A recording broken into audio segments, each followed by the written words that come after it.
কেমন আছেন সবাই? সেতু বুটিকের পক্ষ থেকে সবাইকে স্বাগতম জানাই। আসসালামু আলাইকুম। আশা করি সবাই ভালো আছেন। আল্লাহর অশেষ রহমতে আলহামদুলিল্লাহ আমি ভালো আছি। এটা আমি অন্য একটা ড্রয়িং আঁকা দেখাবো। এই কাগজটা আমি আগে সমানভাবে দুই পাশে মাপ দিয়ে কেটে নিয়েছি আর গোল পথটা এইভাবে কেটে নিয়েছি। এটার ভিডিও আমার চ্যানেলে আছে। আমার জামার যে ভিডিওটা আমি ড্রয়িং এঁকেছি সেটা বা হাতের কাজের ভিডিও আছে। এখন আমি অন্যায় যে ড্রয়িংটা এঁকে নিব এটার ভিডিও এখন করছি। দেখুন একটু ঠান্ডা লেগে আছে, এর জন্য ঘরে একটু বসে আছে। দেখুন আমি এভাবে পুরো ওড়নাটায় ছোট ফুল আর এটা বৃত্ত ভরাট হবে, এগুলো পাতা। এভাবে পুরো ওড়নাটা আমি এঁকে নিয়েছি। দেখুন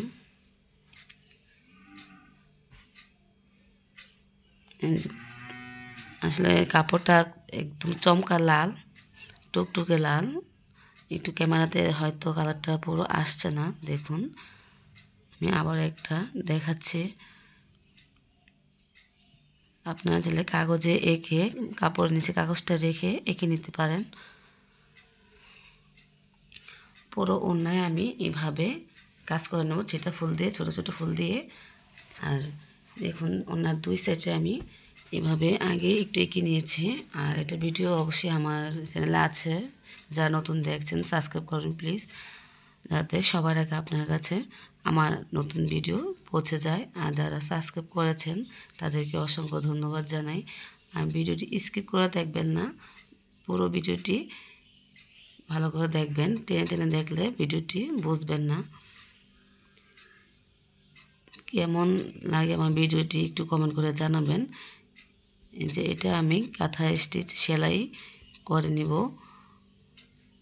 আর আমার যে জামায় আমি এই সেলাইটা দিয়েছি আমার চ্যানেলে আছে, আপনারা চাইলে দেখতে পারেন। যারা নতুন শিখতে চান তারা দেখুন, আর যারা পারেন তারা তো পারেন। এটা আমি এখানে কাঁথা স্টিচ সেলাই দিব আর এইগুলা একটু লম্বা লম্বা টেনে দাগের মতন দিয়ে দিব। আর এটা পুরো সেলাইটা কেবল চরকা সেলাই দিব আমি, চরকা ভরার সেলাই হবে।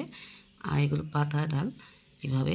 আর এর দিকে আমি কাঁথা স্টিচ সেলাই দিব, ঘর করে দাগ দিয়ে নিয়েছি। ওনার দুই সাইডে একই রকম কাজ থাকবে। আমার কথাগুলো বুঝতে পারছেন কি না, আমার ড্রয়িংটি বুঝতে পারছেন কি না প্লিজ কমেন্ট করে জানাবেন। দেখুন ওনার দুই সাইডে এইভাবে থাকবে আর ওনার পাইপিং বসানো আছে। আর পুরো ওনার বর্ডারে আমি এভাবে ছোট ছোট ফুল দিয়ে কাজটি কমপ্লিট করব। কেমন হলো ভিডিওটি কমেন্ট করে জানাবেন। সবাই ভালো থাকবেন। আল্লাহ হাফেজ।